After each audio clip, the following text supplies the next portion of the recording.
this YouTube channel. Oke, selamat pagi semuanya, rekan-rekan Excelita.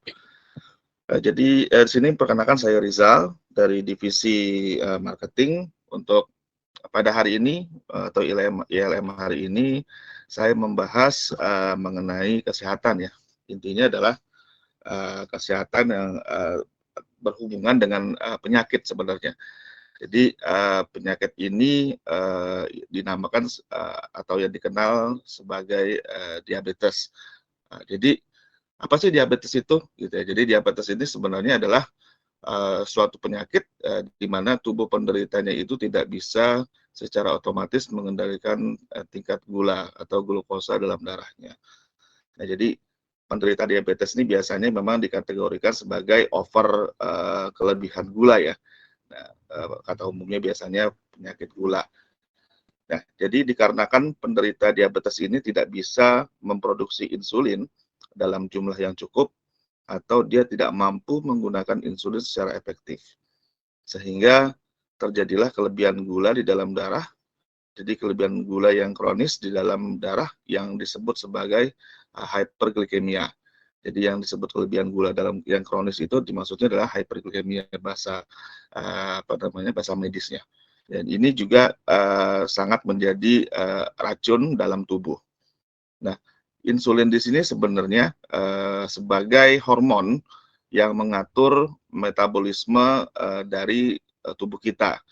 Jadi metabolisme ini sebagai lemak dan protein dalam tubuh untuk membantu penyerapan gula atau mengendalikan kadar gula darah. Jadi ini yang disebut sebagai insulin ya, atau suatu hormonnya mengatur metabolisme karbohidrat. Dari data WHO, penderita diabetes ini sangat cukup signifikan meningkat.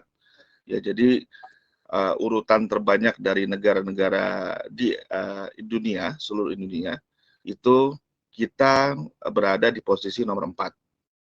Salah satunya pertama adalah negara India, yang kedua China, ketiga Amerika, kita nomor 4 Indonesia, yang kelima adalah Jepang. Jadi ini menurut survei di tahun 2000 sebanyak sudah terkena penderita diabetes itu sekitar 171 juta. Nah, jadi apalagi mungkin pada saat kalau memang di tahun 2030 ini akan pasti meningkat dari jumlah tingkat penderita diabetes.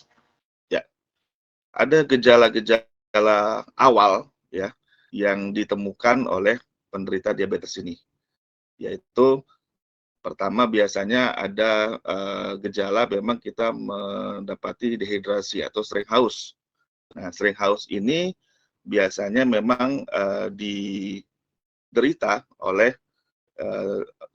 calon-calon penderita diabetes ya. Jadi biasanya memang kita sering haus, lalu kita sering melakukan buang air kecil, lalu kita juga sering lapar. Nah, ini gejala-gejala yang memang mempengaruhi dari diabetes. Jadi ini juga salah satu faktor minornya yang coba kita analisa lebih lanjut ya. Tapi memang ya kalau memang ini gejala kita pernah lakukan atau pernah kita alami, ini perlu kita kontrol, perlu kita cek ke dokter apa yang terjadi. Ada gejala parah yang sudah tervonis maupun yang sudah tergejala dari penderita diabetes, yaitu di sini adalah gejala-gejala parah yang pernah yang dialami oleh penderita diabetes, yaitu adalah sakit kepala yang memang sangat sakit, mungkin yang tarafnya yang sangat-sangat kronis, lalu kita juga mengalami pandangan kabur oleh penderita diabetes tersebut, lalu sering merasa lelah, lalu luka susah sembuh, sering infeksi jamur, dan kita mengalami kegatalan atau kulit terasa gatal. Nah, ini memang ada gejala-gejala parah yang ditemukan oleh penderita diabetes, kurang lebih seperti ini. Ada beberapa faktor risiko yang dikaitkan dengan penderita diabetes. Jadi biasanya memang orang-orang obesitas atau orang-orang yang memang tingkat kegemukannya tinggi, ya mungkin termasuk saya, tapi memang dari sisi medikal harus rutin cek semua kesehatan, itu sangat penting. Yang satu adalah kita memang harus mengurangi makan ya, itu juga faktor risiko yang memang mempengaruhi dari penyakit diabetes tersebut. Yang kedua, kegemukan ini, obesitas. Lalu kita ada juga makan berlemak atau yang memang makan makanan junk food maupun makan makanan yang sangat tinggi lemaknya. Lalu ada posisi makanan yang gula atau makanan-makanan manis. Lalu ada tepung putih. Tepung putih ini biasanya yang memang berbahan dasar tepung. Ya banyak sekali yang memang semua makanan ini kan memang dari tepung ya. Tapi biasanya memang kita menghindari juga atau mengurangi makan makanan bersifat tepung yang berlebihan. Nah, lalu hindari juga stres, pola hidup yang memang terlalu banyak yang dipikirkan sehingga stres itu juga mempengaruhi. Lalu kurangnya berolahraga, dan yang terakhir adalah faktor dari genetik. Nah, faktor genetik sangat penting juga yang memang kita kita cek, karena memang faktor keturunan ada beberapa yang mempengaruhi. Dari sisi orang tua bisa juga menurunkan ke anak-anaknya. Tapi biasanya ada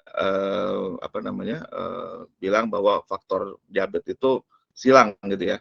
Misalnya ketemu bapaknya, anak perempuannya yang kena, atau ibunya anak laki-lakinya yang kena. Cuman memang itu masih dalam hal perlu klarifikasi lebih lanjut, dan memang harus ada metode ilmiah yang harus menjawab seperti itu.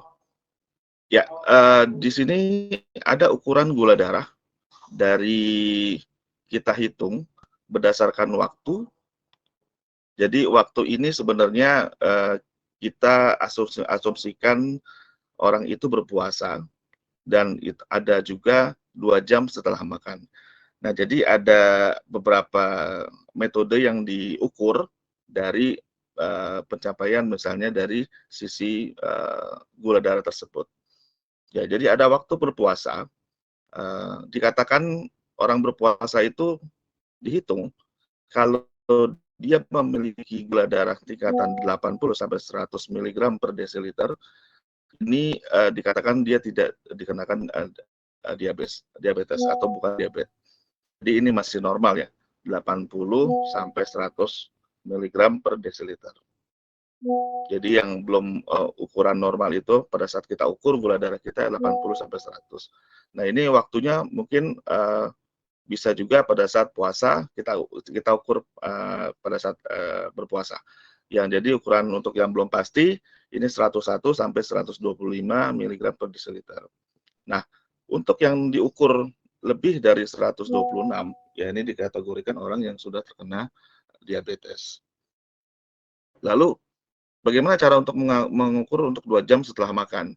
Nah, pasti tingkatan 2 jam setelah makan ini pasti ada tingkatan lebihan ya, karena pasti ada faktor yang memang makanan masuk ke dalam tubuh.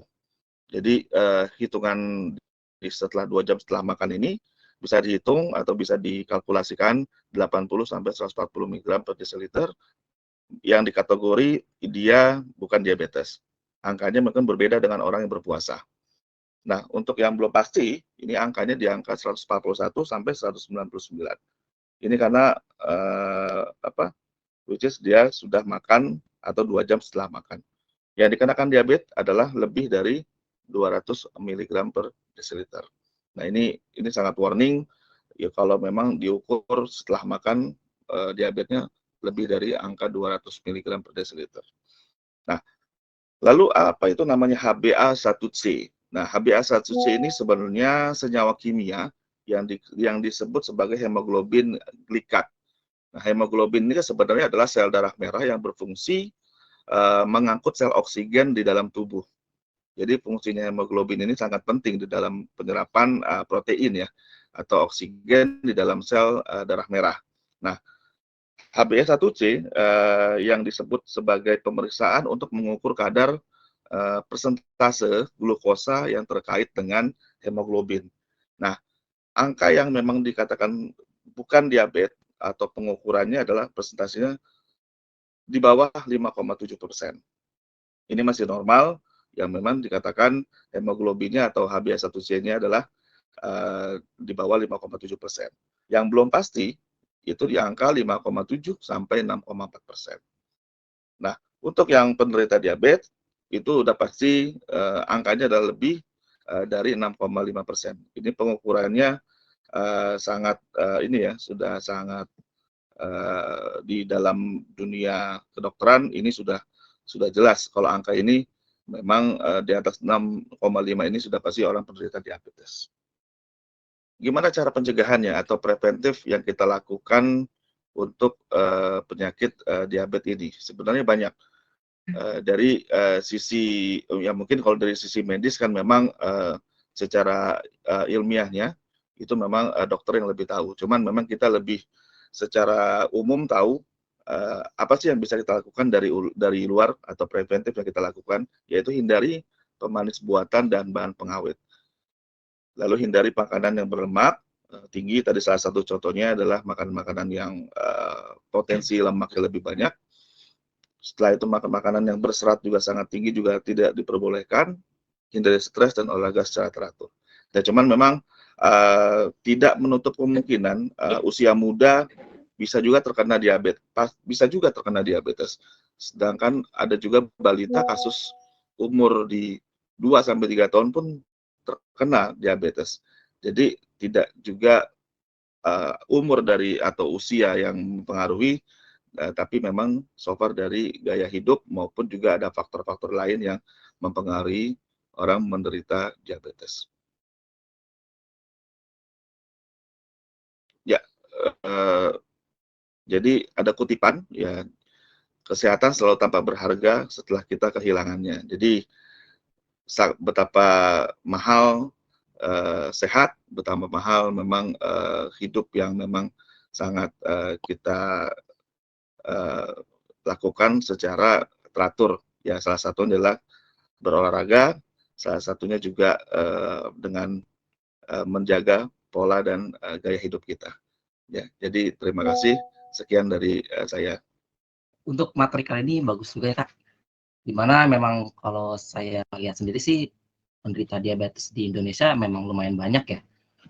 Karena kalau saya lihat dari gaya hidup kebanyakan orang mungkin karena ya itu kayak dia jarang gerak, terus suka makan makanan manis dan kurang berolahraga.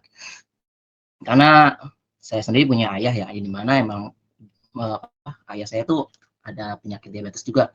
Di mana ayah saya punya luka yang mulai susah sembuh gitu, dan biasanya di bagian kaki. Dan itu genetik dari orang tuanya. Saya juga sebagai anaknya ya ada juga sih sedikit-sedikit penyakit mulai ada namanya ya, nama gejalanya lah, kayak kulit gatal gitu, kalau sakit kadang-kadang sakit kepala. Dan mungkin juga ya dari saya sendiri sih, karena di rumah saya mungkin panas ya, jadinya ya gitu suka banget minuman yang gula-gula manis gitu. Jadinya ya secara nggak langsung sih saya sendiri jadi meningkatkan resiko gitu. Dan olahraga juga mungkin saya agak jarang ya. Jadi mungkin untuk materi kali ini ya lumayan sih bagus buat saya sendiri ya sebagai preventif tadi ya. Gimana ya kayak mencoba untuk menghindari pemanis buatan, lalu coba makanan yang tinggi serat dan olahraga. Kalau dari saya mungkin itu aja sih. Oke, terima kasih Meli. Oke, Pak Rizal, terima kasih banyak nih Pak Rizal materinya, menarik sekali untuk kita yang berbadan mengembang ini ya. Betul, Mas. Oke, nah tadi kebetulan Mas Arif Zaki sempat bilang ya, ayahnya itu ada mengidap diabetes. Nah kebetulan kalau saya sendiri tuh ibu saya nih yang punya pabrik gula nih di dalam tubuhnya ya. Kurang lebih sih kalau nggak salah itu udah 15 tahun lah ya. Terus Kering atau saya tahu basah? ya Masih kering atau basah? kering Pak, Kering. kebetulan. Okay. Iya. Nah, Terus yang saya tahu sih ya kalau untuk diabetes sendiri itu cukup bisa terlihat ya Pak ya. Ada yang ketika dia kena diabetes tuh badannya jadi kurus banget gitu ya, kayak abis Ya, banget gitu. Ada juga yang giginya udah mulai ompong tuh Pak ya. betul. Biasanya seperti itu dan lain sebagainya. Nah, tapi kebetulan alhamdulillahnya ibu saya itu masih dalam kondisi yang lebih baik dari itu sih gitu ya. Jadi bahkan waktu itu sempat ke dokter apa atau ke rumah sakit gitu aku lupa. Nah, dari suster itu sempat bilang kalau ibu saya tuh kayak nggak kelihatan punya diabetes gitu. Nah, alhamdulillah sih maksudnya masih terlihat lebih baik lah gitu ya. Nah, mungkin karena pada saat ibu saya didiagnosa kena diabetes itu ya udah mulai apa mengurangi makan gitu, jaga pola makan dan lain sebagainya gitu ya. Makanya sekarang itu masih cukup terlihat bugar lah gitu ya. Ya walaupun ya udah pastilah namanya udah berumur gitu ya. Nah, Ya, yang cukup bikin saya khawatir tuh yang tadi Pak Rizal sempat bilang gitu ya, yang sempat disebutin bahwa ada faktor G. kemungkinan penyakit diabetes itu Ya, apa bawaan gitu ya yang faktor menurun G. ke anak. Nah, dan itu Hmm, menyilang kebetulan kan di ibu saya betul. gitu ya. Nah, terus ibu So saya far diabetes sudah pernah cek gula? aku udah sebelumnya masih aman sih Pak, tapi kayaknya Ya, agak takut ya sekarang ya. harus kontrol Gitu. sih, Mas Iden. Iya, Jadi tetap kontrol, tetap cek semua, medical check up itu penting. iya, Biarpun siap. kita obesitas, tapi Betul, betul Pak. nggak nggak ini ya sangat Betul. worry sih Oke. kalau saya. Ya. Nah, itu sih yang saya khawatirin gitu ya. Kebetulan kan ya saya anak laki-laki gitu ya. Dan memang kayaknya perlu check up sih gitu ya. Nah, terus postur saya juga ya cukup mengembang ini gitu ya. Terus pola makan berantakan ya udah pasti ada risikonya lah. Nggak cuma dari genetik aja gitu sih. Paling itu aja sih aku mau menambahkan atau menanggapi materi Pak Rizal kali ini. Terima kasih banyak Pak Rizal udah mengingatkan kita semua bahwa pentingnya menjaga pola hidup. Terima kasih. Ya, selamat pagi sebelumnya. Untuk materinya bagus ya, karena diabetes tuh salah satu penyakit yang lumayan banyak juga di penduduk Indonesia ini sendiri. Dan untuk penangkapnya sih sebenarnya saya nggak terlalu banyak ya. Mungkin dari diri saya sendiri aja.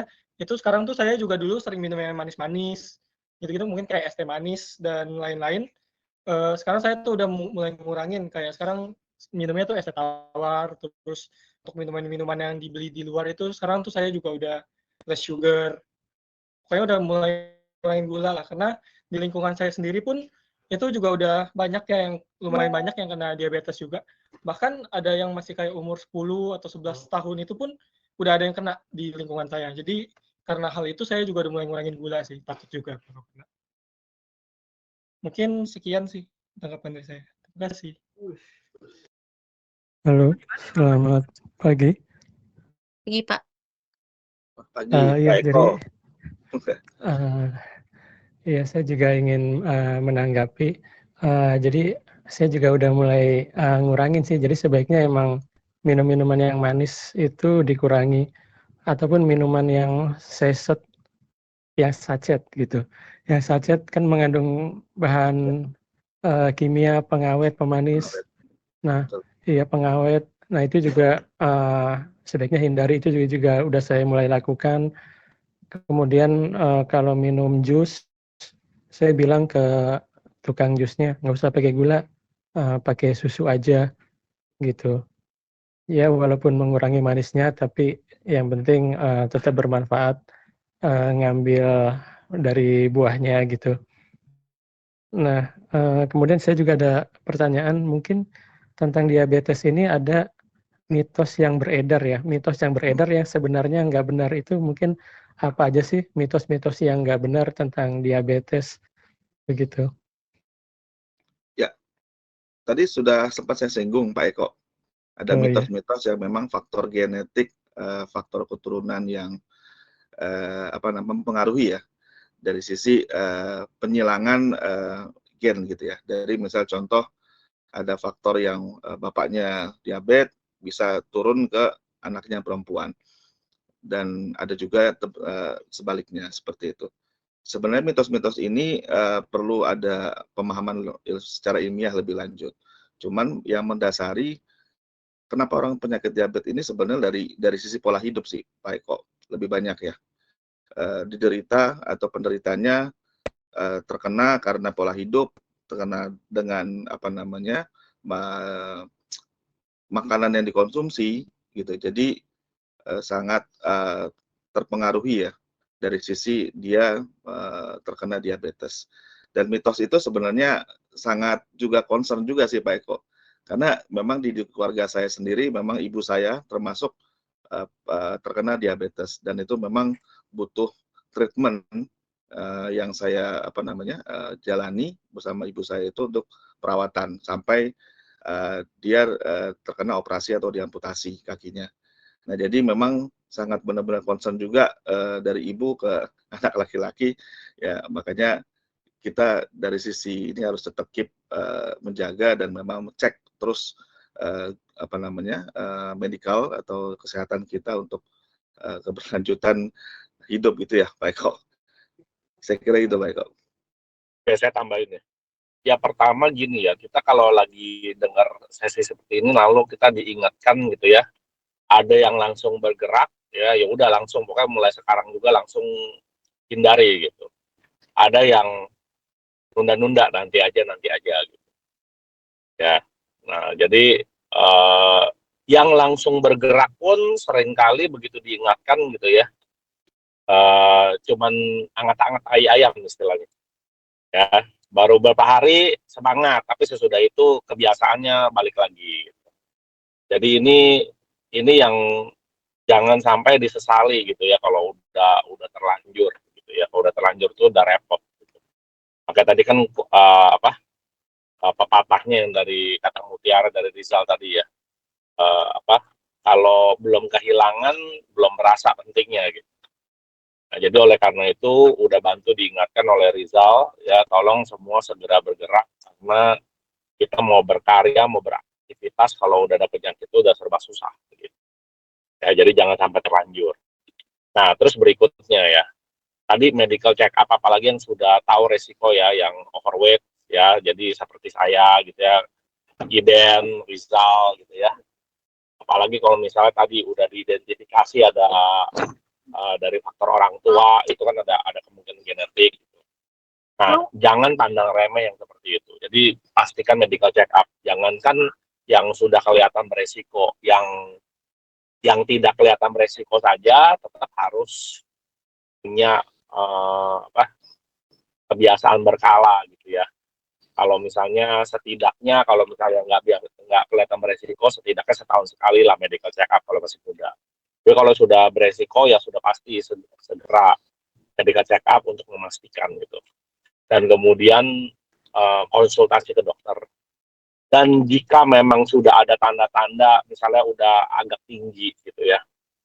Ini nggak berlaku cuma diabetes ya gula ya, tapi juga berlaku pada kolesterol ya ada macam-macam gitu ya. Atau tekanan darah tinggi gitu ya. Pokoknya penyakit-penyakit kayak begitulah. Udah kelihatan ada tinggi, ya biasa dokter kan bilang ini tolong dijaga gaya hidupnya segala macam. Nah, kadang-kadang kita berpikir kalau udah agak tinggi, ini tolong dijaga gaya hidupnya. Nah, kita kadang-kadang memandang remeh nasihat itu gitu. Oh iya dokter ya gitu loh.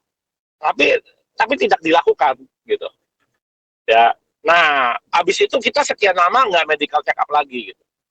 Nah, jadi hati-hati itu yang seperti itu, karena itu yang saya rasakan. Ya, jadi kalau misalnya memang udah dokter bilang, oh ini udah mesti dijaga gaya hidupnya, artinya kita tahu dalam waktu 3 bulan lagi kita medical check up lagi, gitu, atau 6 bulan lagi misalnya gitu ya, kita medical check up lagi, dan ketika medical check up lagi masih begitu lagi, ya, mesti ngomong sama dokter, dok kayaknya saya nggak bisa ngejaga gaya hidup saya nih, harus menerima gitu loh. Kita tidak memiliki kemampuan dalam menjaga gaya hidup kita. Nah, jangan-jangan di titik itu udah memang harus dibantu sama obat. Gitu. Nah, kadang-kadang kita menghindari itu karena kita takut ya kalau nanti kalau udah obat gak tergantung segala macam. Lebih baik kamu tergantung sama obat daripada kamu nggak bisa mengendalikan gaya hidup kamu, lalu kemudian kamu biarkan. Ya kalau misalnya tadi kasusnya udah sampai diamputasi segala macam itu kenapa? Karena terjadi pembiaran. Gitu. Saya punya teman-teman ya yang udah udah damai dengan keadaan, dia menerima bahwa dia diabetes dan sekian lama, dan dia minum obat gitu, ya. Kemudian dia minum obat ya nggak ada masalah gitu. Dia masih bisa sekian lama nggak sampai korengan apa, nggak sampai diamputasi enggak. Saya udah tahu dia diabetes itu udah dari zaman belasan tahun yang lalu sampai sekarang nggak kenapa-napa karena dia memang rutin minum obat gitu. Jadi hati-hati ya ketika kita memiliki ketidakmampuan menjaga gaya hidup kita, lalu kita masa bodoh, cuek, ya, tidak mau minum obat juga karena merasa ketakutan ketergantungan, malah jatuh-jatuhnya lebih parah gitu.